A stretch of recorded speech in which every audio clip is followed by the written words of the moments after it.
Hi, my name is Andries Fourie. I work at SRK Consulting. I've been employed here since 2012. I'm a senior technologist in disaster management, and I've more than 21 years experience in disaster management.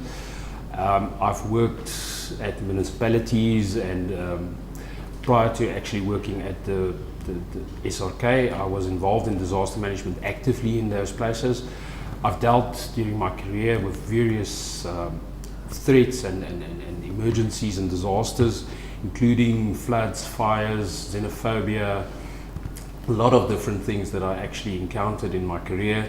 And I've been employed at SRK since 2012, and from here I'm actually doing a lot of disaster management for a lot of different municipalities now.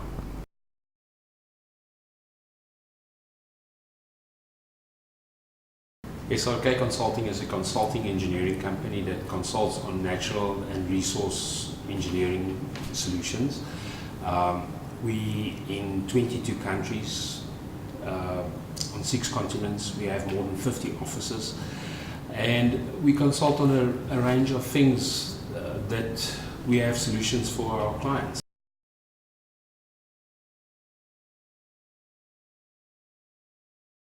A disaster is either a widespread or a localized event that threatens to cause damage, death, or serious injury to a community or people.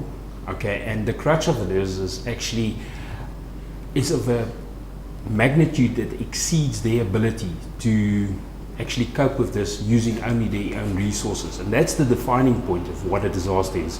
It actually exceeds their resources.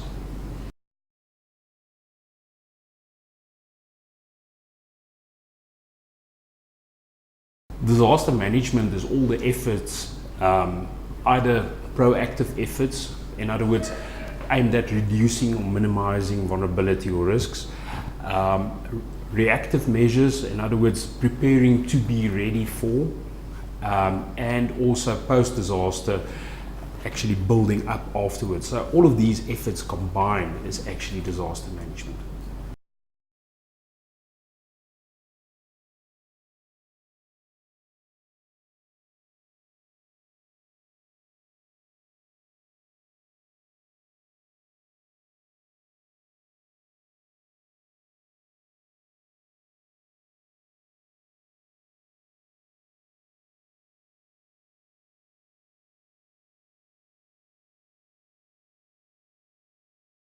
If you look at engineers, healthy engineering practices actually reduces disaster risk. So a project that is well done, that is well managed, and is actually well designed, ultimately reduces disaster risk. But the opposite is also true. So if you have a badly managed project that goes wrong, it actually increases disaster risk, because ultimately you put people at risk. For example, people that actually design stormwater management systems. If we do a stormwater management system wrongly and it goes wrong, we actually put people at risk by doing it. I've been on sites where stormwater management systems, as an example, popped off manhole covers and all things like that, because it was actually exceeding the ability. Also, in all reasonability, you have to say that they have to have a design. They designed for a 50-year or 25-year event. So that, said in that sense, there is like a cap on what they can design for. But obviously, if there was a design flaw in the beginning, if calculations was not done correctly, it immediately causes a problem, and it immediately puts people at risk.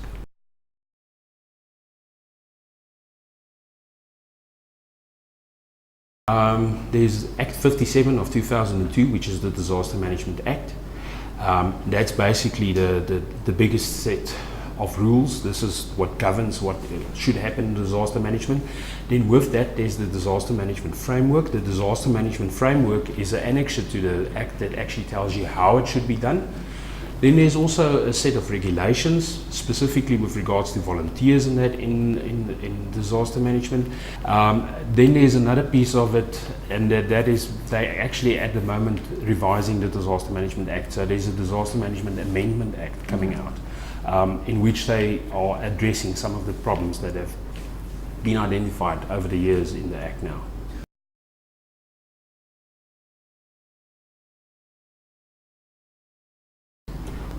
Look, I don't know of all of them, but the ones that I know of is UNISA has a degree in disaster management, the University of the Free State has a degree in disaster management, and Potchefstroom has a degree in disaster management that you can obtain at this point in time. And there's no real professional registration like for engineers in disaster management. The highest registration that you can get is with the Disaster Management Institute, which is a grad member within the Disaster Management Institute. And it's not comparable, because the thing is, what I found was that there's a lot of guys walking around outside that are pure academics, yes, okay, and they don't have relevant experience, or were like me actually in a disaster management position and actually have real world experiences. So they approach it from a pure academic point of view. So I think it's really important that a person should have experience combined with the academic qualifications to actually do this. So it is an area that is actually lacking.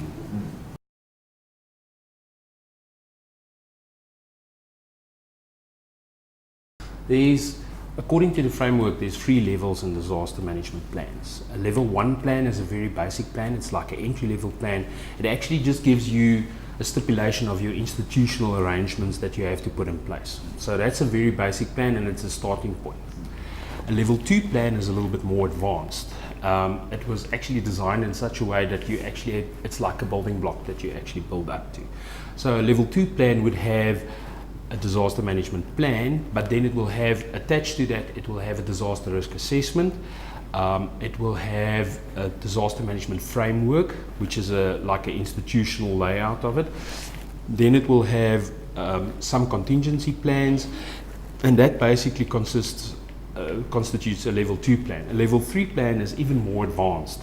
It has more institutional arrangements, more commitments. It's got certain goals that you have to reach in this. It is actually a little bit of a bone of contention at this point in time. We had people, the Institute for Disaster Management is the MISA. There was actually people talking on this specific subject at the MISA a while ago, and the fact is that it's a bit of a grey area. If you say I have a level 2 plan, the framework is a little bit vague, and now what it actually allows for a gap where people can argue and say, is this truly a level 2 plan? So that makes the work also a little bit tougher. The level 3 plans, I must say there's not a whole lot of them in the country at this point in time, because of the fact that people get into an argument rather than actually get to that. So that's a little bit of a negative thing, but it's hopefully something that will be addressed now in the Amendment Act, because when they bring out the Amendment Act, they're going to have to revise the framework as well, and hopefully it will have more detail.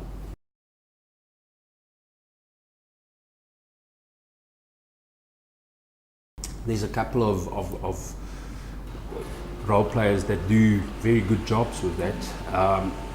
Look, I can only comment on the ones that during my work where I encountered these plans and actually saw them. Yes.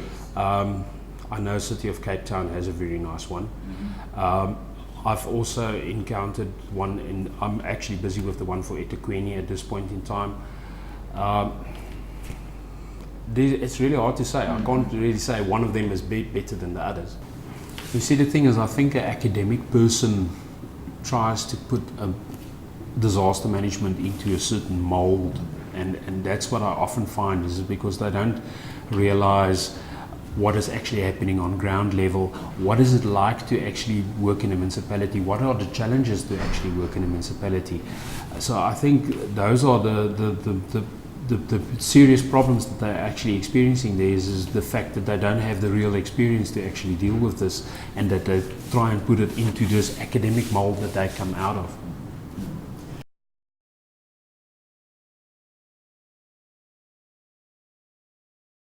When you look at the Disaster Management Act, okay, it First of all, it starts off with your national responsibilities, then your provincial responsibilities, and then your municipal responsibilities. Your municipal responsibilities vests with district municipalities and metropolitan municipalities. So they're the ones that's supposed to have a disaster management plan in place.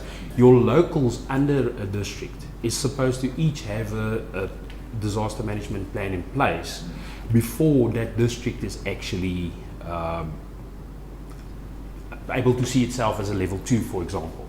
Now, in that sense, it's actually easier for a metro to accomplish this because they've got only themselves to account to. Where on a district level, and this is often difficult because it's like a consultative process that they have to go through with the local municipalities in their area to actually obtain these plans in their area. So it is a bit of it's a difficult thing, and there's a lot of interaction between the different municipalities, and they actually have to know each other in this whole process.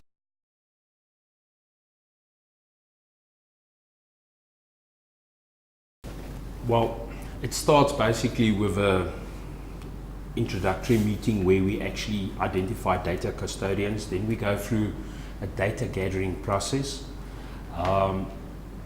The data gathering is pivotal to this whole process because we have to base the disaster risk assessment on the data that we receive. We can't go and create data for the actual disaster risk assessment. So we gather the data, we log all the data that we receive, we analyze the data, we actually go through it and identify gaps. And once we identify gaps, we have to go back to them and actually address those points. Once we've done that, we actually do like a social vulnerability study. In a social vulnerability study, we take the census data, access to different services and all of that, put it into a model, and once we run this, we can actually get an idea of the social structure in those areas and how vulnerable the people in those areas themselves are. Once we've done that, we actually go into a community consultation phase where we actually consult the people on ward level. We talk to them on disaster management, guide them actually on what disaster management is, give them some sort of an explanation on it. And once we've done that, we actually divide them like usually into groups and that, and we've got like a whole questionnaire that group leaders actually guide the people through, fill in all the information that we have, and we actually also do a session then where we actually put all of their risks, the identifiable risks or tangible risks, onto a map. And once we have that, we then have enough information to actually collate this all, put it into a model. We run this model, and then we actually come up with actual disaster risk. Now, if you look at disaster risk is your hazard and vulnerability, and it's actually a mathematical equation over your resilience. Your resilience is your capacity of your community and of the municipality and the government institutions in that area. So that gives you an idea of what this model does, because we actually work it out. We end up with a mathematical figure, and that gives, we quantify it. We quantify the risk. So that's where we end up with that then. So that's the one facet of it. The other facet is we actually take this and we take this, all of this, the resources, the vulnerabilities, the hazards, and we put it into GIS. We overlay all of this together. Once we have it all overlaid, once we have it all overlaid, we can actually identify areas where there are gaps in resources, where there is a lot of resources, where there's a lot of vulnerability. So we actually do that on a color scale so that it's visually, you can visually see it on a map. Yes. And we actually put it out so that the people can look at it. So this, together with the model, then gives us the results for the risk assessment. And obviously we do this on a scale where you have to realize that a lot of these municipalities have a limited budget. So in other words, we have to fit in the work that we do. The amount of hours that you can spend on this is unlimited. So we have to basically draw the line somewhere and make sure that we actually do it within the basis of what they are asking for, and also within the time spans, because that's often also a problem.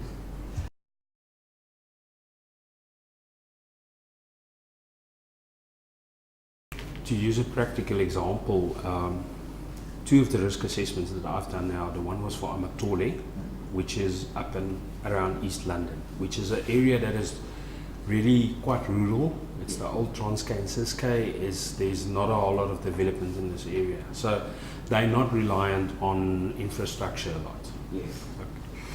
In contrast with that, I did eThekwini, which is this developed area that has most of the people are living in built-up houses. They've got access to formal toilets. They've got formal garbage removal and all of that.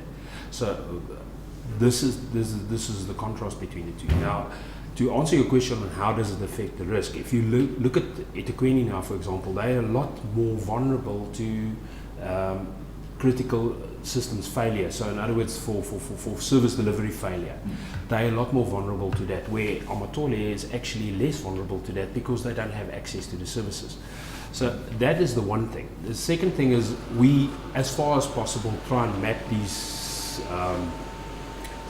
different pieces of infrastructure and try and lay it out so that we can see what the vulnerability is as far as that is concerned. But unfortunately, at this point in time, also due to the restraints often, we can't go into such detail where we actually look at the individual systems and say, listen, this one is actually more vulnerable because it's older and it's badly maintained and all of that. It's a difficult situation. Yes. In that sense. You can obviously go into a specific study in that, yeah. But you see, the thing is, when we get to a point like that, for example with eThekwini now, yeah.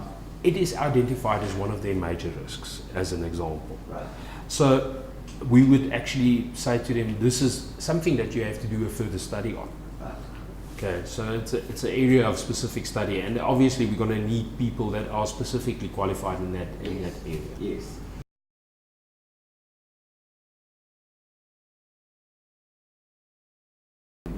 The most important thing is to know where his infrastructure is. Yeah. It sounds funny, but that's one of the most basic things. You know, the thing is, when you get to the bigger municipalities, you will find that they've got a proper GIS department and they've actually defined where their resources are. But in your smaller municipalities, you end up with the guy taking out a huge map and saying, here it is. And you know, the thing is to actually go and digitize that now for us in a process like this, it's actually not feasible. Yes. So that I would say is one of the most important things. The second thing is I think they have to realize the importance of what they are doing and how important it is to actually maintain what they are busy with, because they can actually exponentially increase disaster risk by not maintaining what is in their municipality.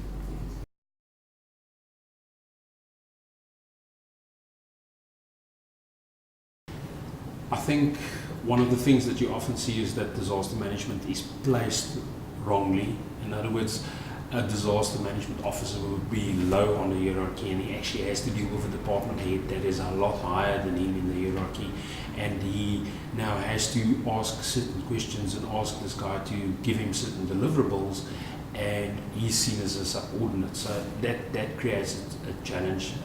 The other fact is, I think by doing that, they're actually diminishing it and not giving the importance that it should actually receive within the municipality. The second thing is obviously the funding, which is a huge challenge.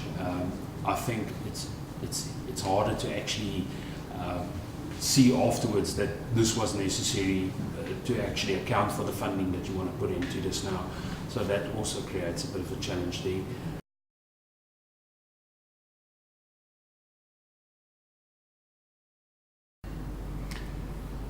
The final report that we would give in, okay, and bearing in mind this is now a disaster management plan, is like a policy statement. It's a policy statement for the municipality that contains their policy on disaster management. So it has their human resources, it has their equipment that they can use, it has their facilities that they have available, it has a basic plan to reduce disaster risks on some of their key risks in there. It has a disaster risk assessment that shows their key risks in the area. Except for that, it should also contain the disaster management framework, and all of this combined would then be their disaster management plan. The important thing is they need to see this as a process. So part of this is a statement where they actually say, okay, we're going to review this on a regular basis. This is a process of actually building up. So in other words, we need to build on what we do not have. If there's certain things, I mean, there's a whole list of things that we actually go through with them, but if there's certain things that are not in place, we write it into the plan and we ask them they should commit to actually doing this. So when they get to a point where they actually have to review this, they have to go through that plan and they have to make sure that what is it that we do not have in place yet, and they actually have to do that. There's also from the National Disaster Management Center, there's a tool that they actually go through, and there's a set of questions that they answer. Basic things like they have to appoint a head of the center. They have to appoint the personnel that are required for all of this. They have to have funding in place. So all of that is contained in this document, and if these things are outstanding, they have to address these points one by one and make sure that they have them in place.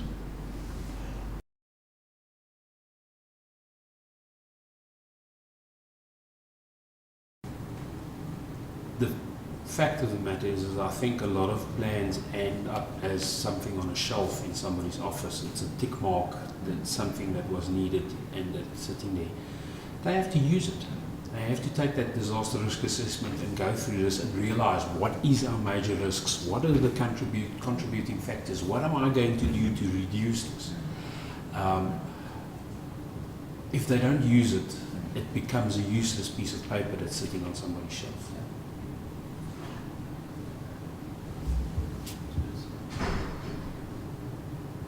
What is the Disaster Management Institute, its role, and what does it offer its members?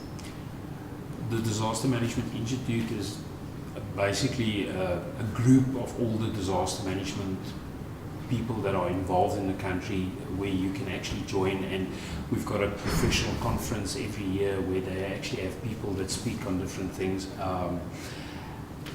It is supposed to play a role as a regulatory body in this to make sure that people are actually who they say they are, to make sure that the qualification and the registration and all of that is promoted. It's been in existence for a couple of years. The thing is, what happens is a lot of people talk on a lot of difficult subjects or obstacles that people are encountering on a daily basis. So yes, it definitely is. And I must say there is a lot of people from municipalities that are not actually disaster management professionals, but like councillors that are responsible for a specific portfolio that actually attend these conferences. So definitely.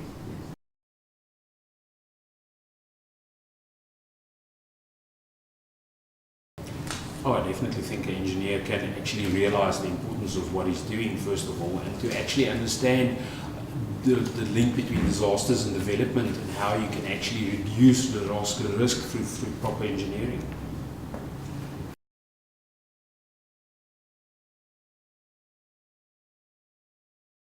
The most important thing I would say is the GIS. As I said, we get all the data and we actually overlay it. So what we do is we take the vulnerabilities, we take the resilience, which is all the strengths out of the community and the municipality.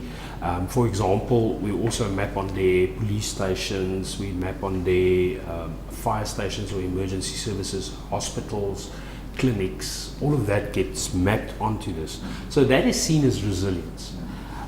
Once we have all of that combined, we actually take all of the vulnerability from the people and we actually overlay that with them, and we see where the gaps are. So that's one of the most important tools that we use, and it's the GIS, and it gives a wonderful picture that you can visually see how to actually identify where your vulnerabilities is. The second thing is we've got a dynamic model that we put all the data into, And obviously it has to be dynamic because the data varies so much from the different municipalities that we get.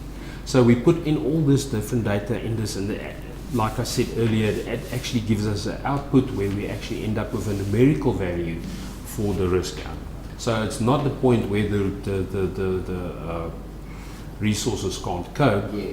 but it gives them a clear indication and tells them this is the ones that you need to look at. This is the ones where your resources are the least, because the one thing you must remember, part of this whole equation is we look at the resources that they have available. If they don't have enough resources, the risk value is immediately going to be higher.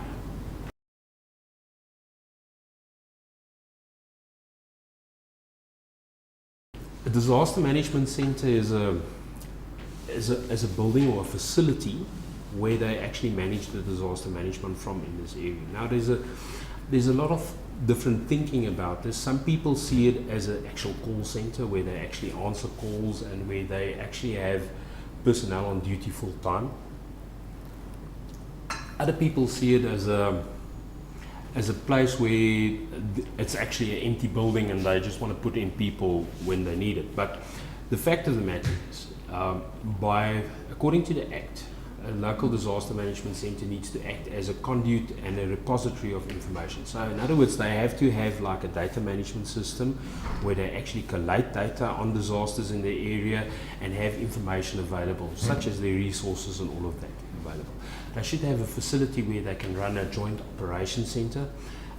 What this means is all your key role players should come actually together in one place when there's a major incident or a situation that they need to handle, so that you have your decision makers available in one spot, that these people can actually sit inside there, make active decisions inside and actually communicate it out. So a communication system is also part of this whole system. Inside there, they should be able to actually disseminate information, because also that's also part of this.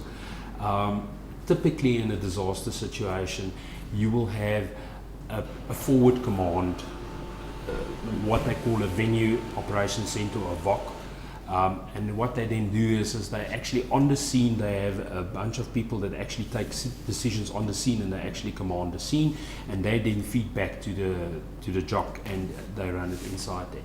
So there's a lot of functions inside a disaster management center, but the thing is, it also has to look at the proactive side of it. And this is the most important thing, because I think to actually avoid it is more important than to actually react. So the fact of the matter is, all the reactive or the anything that happens before a disaster occurs, all the actions that reduce the vulnerability, that look at actually increasing the resilience and all of that, should then be based in this disaster management center, and they should keep records of what they are doing, because ultimately what it boils down to is the fact that when you actually get to a disaster situation, people are going to ask, what have you done?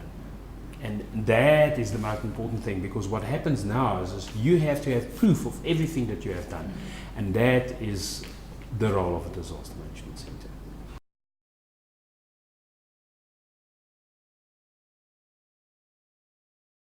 I can't fully say we actually ever accomplished that, because the problem is there's usually such a lot of red tape involved in this. An example of this is where I used to work at the West Rand District Municipality. We had an area called Kutsong on the other side of Carltonville. It's got a very real threat of dolomite. Now, I don't know what happened in the meantime now, but we actually had to move that entire township because it was located in a very, very dangerous area. I don't know if they managed it in the meantime, but the fact of the matter is that it was quite frustrating, because that was something that needed to be accomplished, which never was. And for me, that's something that I left behind when I left the municipality, in a certain sense. So that's a tough one.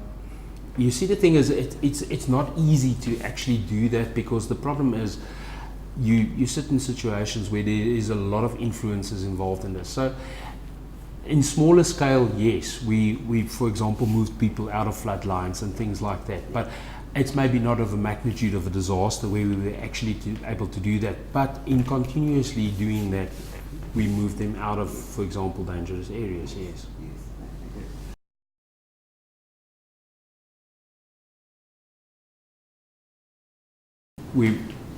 I was actually reading on this, and I think it's a big scale thing because the amount of people involved in this, and I think it's a huge thing. The ideal in situations like this would have been to actually manage it to such an extent that it actually never happened, but unfortunately in real life it's not possible.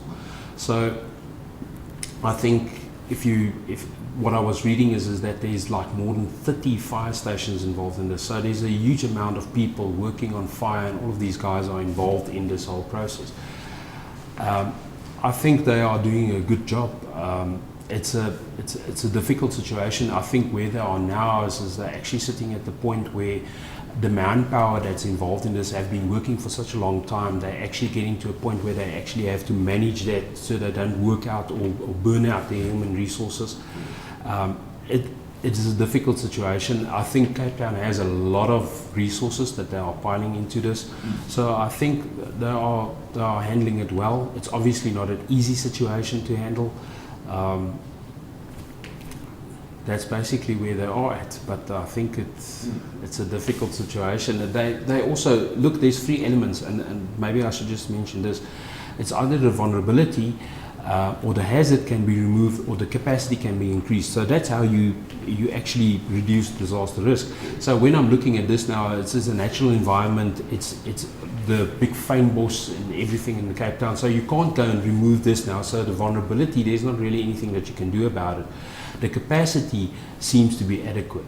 The only other thing that they can in long term, and I think they already started with this and they did that, was actually awareness programs where they actually teach people about the threats of it. So that is the only possible things that they can do about it. So I must say, I think it's a huge thing, and they're managing it well.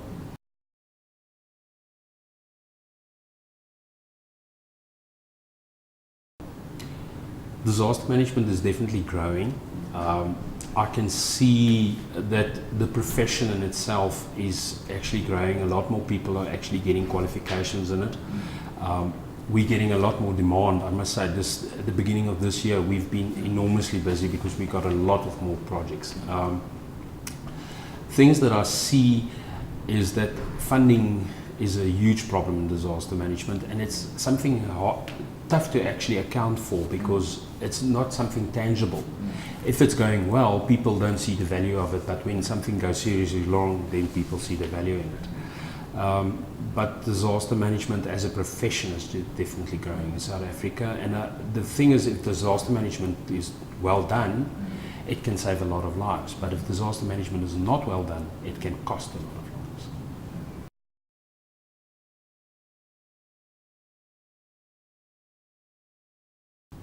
Cross-border into neighboring countries. I personally worked on the disaster risk reduction strategy for Botswana. We wrote it for them a while ago, so there's definitely in neighboring countries, there's definitely something happening. So Botswana has a central disaster management office, and they are definitely doing something about it. I know I was recently looking at the one in Namibia. Namibia actually, there was a lot of correlation between the Act and our Act. I personally think they used our Act as the model, and they actually did that from our Act. So I must say they're also well on their way. It's already an Act, and I think they've got central offices and appointed people, so they're definitely already working. I know Mozambique has a risk reduction strategy. I can't comment on the quality of it, but I know they also have it in place. So for the neighboring countries, that's basically where my knowledge ends, but there is definitely in the neighboring countries, and it is happening. And it's also obviously a threat to us in South Africa if the neighboring countries are not well equipped, especially Mozambique, that is subject to such a lot of floods and harsh weather as well.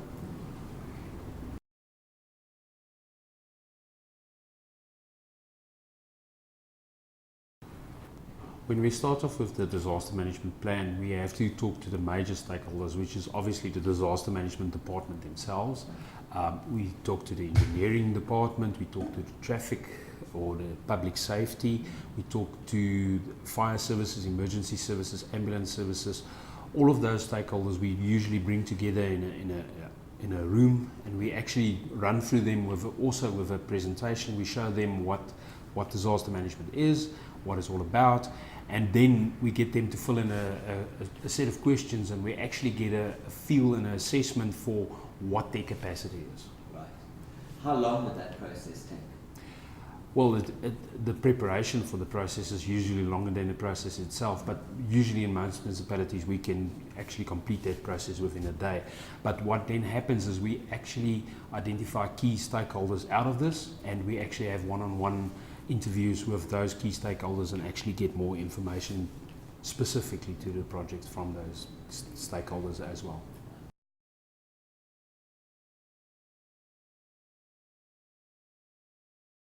The disaster management legislation in South Africa is based on the IOGO framework, which is an international statement of what disaster management should be. So we fully in line with what international best practices and all of that is.